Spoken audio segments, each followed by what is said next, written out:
कुछ साल पहले मैंने एक अखबार में एक लेख पढ़ा था जिसमें बताया गया था कि एक आदमी की उसके डेस्क पर मौत हो गई थी जो 23 सहकर्मियों के साथ साझा किए गए ऑफिस एरिया में था। उसका सिर उसकी बाहों पर उसके डेस्क पर टिका हुआ था और सभी को लगा कि वह झपकी ले रहा है। लेकिन अगर आप कल्पना कर सकते हैं तो वह वहां 5 दिनों तक वैसे ही पड़ा रहा जब तक कि किसी ने आखिरकार उसकी जांच नहीं की और पता चला कि उसकी मौत हो चुकी है। आप जानते हैं, यह मुझे इस बात की याद दिलाता है कि यह संभव है कि अपने को मसीही कहने वाले लोग और यहां तक कि चर्च भी उस आदमी की तरह हो सकते हैं। वे यूं कहें तो अपनी डेस्क पर हैं, लेकिन उनमें कोई सच्चा आत्मिक जीवन नहीं है। ऐसा लगता है कि वे आत्मिक रूप से जुड़े हुए हैं, लेकिन असलियत में वे आत्मिक रूप से मृत हैं। खैर, जैसे जैसे रोमियो की यह पत्री आगे बढ़ती है, पौलुस 3 तरह के लोगों को संबोधित करता है। पहले अध्याय में वह उस अनैतिक व्यक्ति की बात करता है जो परमेश्वर के सामने दोषी ठहराया गया है। दूसरे अध्याय में वह नैतिक व्यक्ति की बात करता है जिसमें भी सच्चा आत्मिक जीवन नहीं है।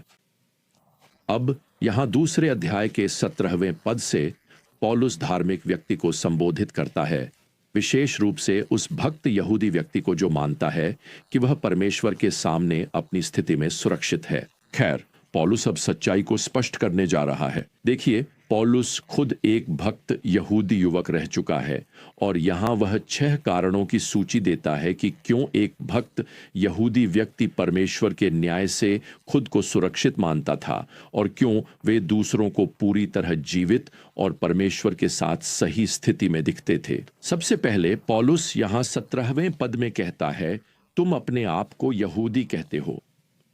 अब वैसे आगे बढ़ने से पहले यहूदी नाम यहूदा के गोत्र के नाम से आया है। वे सोचते थे कि वे सुरक्षित हैं क्योंकि वे सही वंशावली, सही गोत्र से उतरे हैं। दूसरे, पौलुस यहां कहता है कि भक्त यहूदी व्यवस्था, कानून पर निर्भर करते हैं। वे परमेश्वर की व्यवस्था के प्रति अपनी निष्ठा के कारण खुद को सुरक्षित महसूस करते थे। उनके पास यूं कहें तो अपने कॉफी टेबल पर उसकी एक प्रति रखी होती थी। खैर, मैं ऐसे लोगों को जानता हूं जिनके पास आज भी अपने कॉफी टेबल पर बाइबल की एक प्रति है, लेकिन उनका बाइबल के लेखक से कोई संबंध नहीं है। बाइबल बस, आप जानते हैं, एक दिखावा है।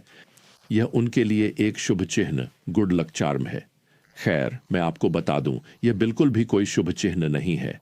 तीसरे, यहूदी लोग, जैसा कि यहां बताया गया है, खुद को परमेश्वर के साथ सुरक्षित मानते थे क्योंकि वे परमेश्वर पर घमंड करते थे। दूसरे शब्दों में, वे इस बात पर गर्व करते थे कि यहोवा उनका परमेश्वर है और वे उसके चुने हुए लोग हैं। चौथा, अब पद 18 में पौलुस संकेत करते हैं कि विश्वास योग्य यहूदी सदा के लिए सुरक्षित मानते थे क्योंकि वे परमेश्वर की इच्छा जानते थे। इच्छा शब्द से तात्पर्य इच्छा जो परमेश्वर ने शास्त्रों में प्रकट की है। इज़राइल बाइबल जानता था और वे जानते थे कि बाइबल कहती है कि उनका परमेश्वर के साथ एक विशेष वाचा है।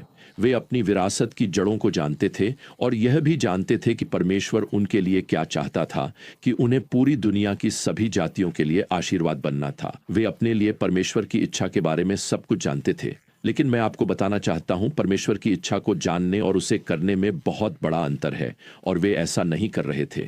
खैर, पांचवां, यहूदी अपनी अंतर्दृष्टि के कारण खुद को सुरक्षित महसूस करते थे। पौलुस यहां कहते हैं कि वे उत्तम बातों को स्वीकार करते हैं। यहां इस स्वीकार के लिए प्रयुक्त ग्रीक शब्द का शाब्दिक अर्थ है किसी चीज को परखना। देखिए, यहूदी राष्ट्र को अपने दर्शन, धर्मों और विश्वदृष्टियों की परीक्षा लेने पर गर्व था। उन्होंने मान लिया था कि वे जानते हैं कि जीवन के लिए वास्तव में क्या आवश्यक और उत्तम है। खैर, पौलुस यह बताने जा रहे हैं कि वे जीवन के सबसे महत्वपूर्ण बिंदु को चूक गए और वह है परमेश्वर के साथ आनंदपूर्ण संबंध और आज्ञाकारिता में चलना। अंत में छठा बिंदु, यहां वे सोचते थे कि वे अपनी बाइबल शिक्षा के कारण सुरक्षित हैं। पौलुस लिखते हैं, वे व्यवस्था अर्थात पुराने नियम से भली भांति शिक्षित थे। दूसरे शब्दों में, उन्होंने हर पुराने नियम के सर्वेक्षण, कक्षा या परीक्षा में A+ ग्रेड प्राप्त किया था।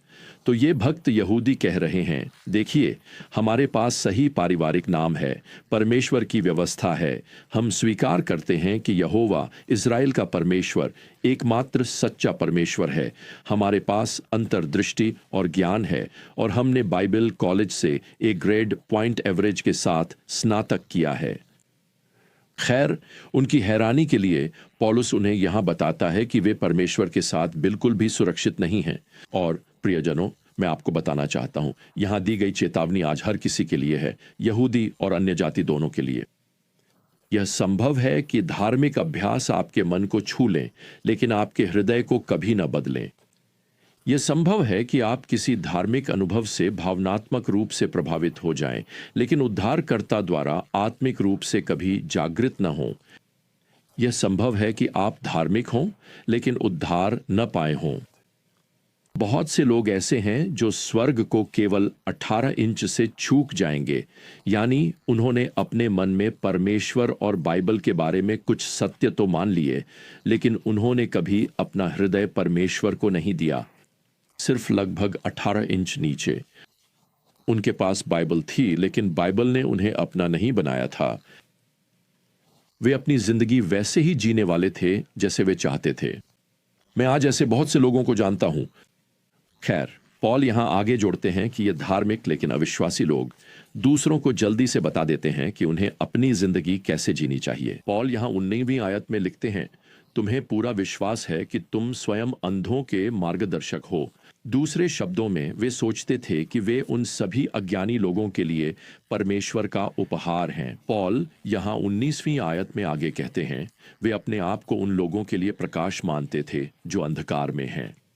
अब सच्चाई ये है कि क्योंकि यहूदी राष्ट्र और साथ ही अन्य जाति संसार ने मसीह, जो संसार का सच्चा प्रकाश है, को अस्वीकार कर दिया, तो उन्होंने लोगों को प्रकाश की ओर ले जाने के बजाय उस प्रकाश को बुझाने की कोशिश की, और वह प्रकाश है यीशु मसीह, जो संसार का प्रकाश है।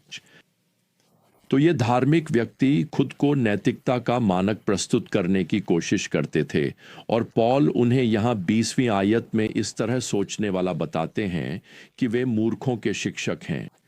यहाँ शिक्षक का अनुवाद सुधारक भी किया जा सकता है। हम इस व्यक्ति की कल्पना उस रेफरी के रूप में कर सकते हैं जो किसी के सीमा से बाहर जाने पर सीटी बजाता है। तो ये आत्मधर्मी लोग इधर उधर घूमकर सीटी बजा रहे हैं।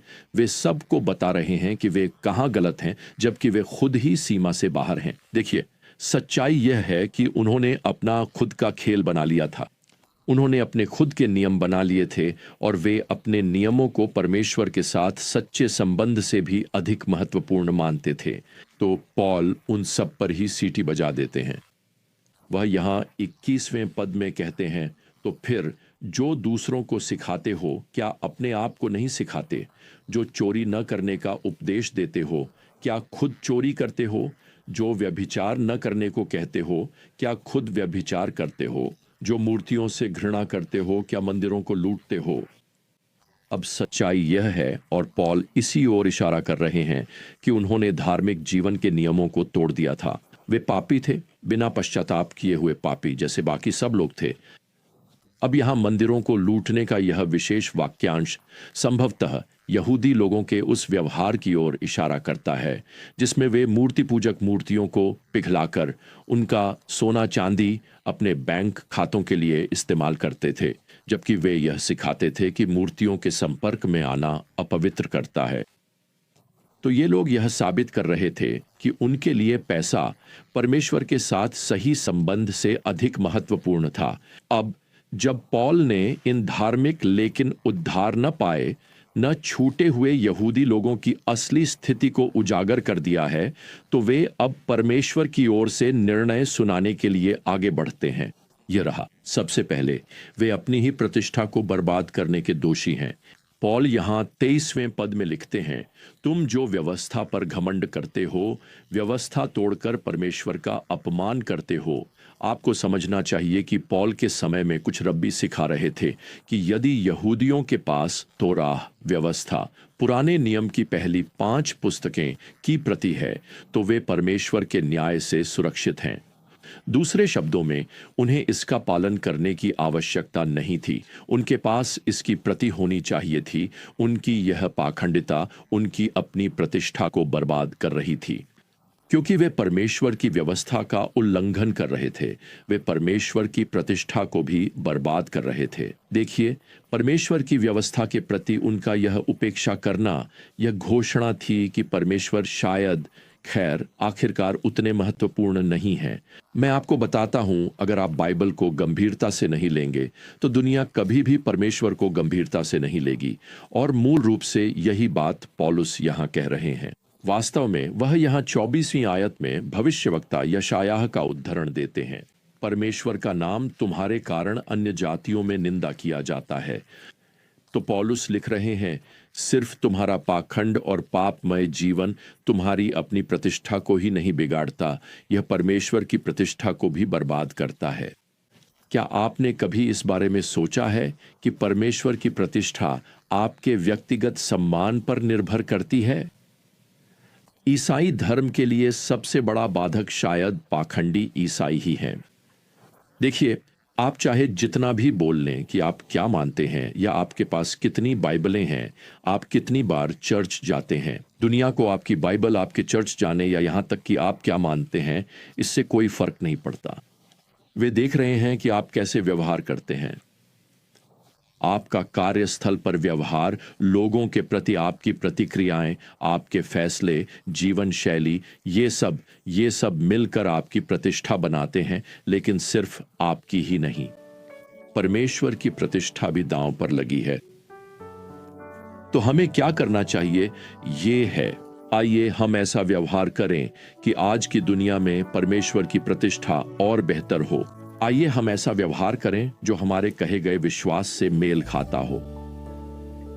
तो अगली बार तक प्रियजनों, प्रभु यीशु मसीह का अनुग्रह, परमेश्वर का प्रेम और पवित्र आत्मा की संगति आप सभी के साथ बनी रहे।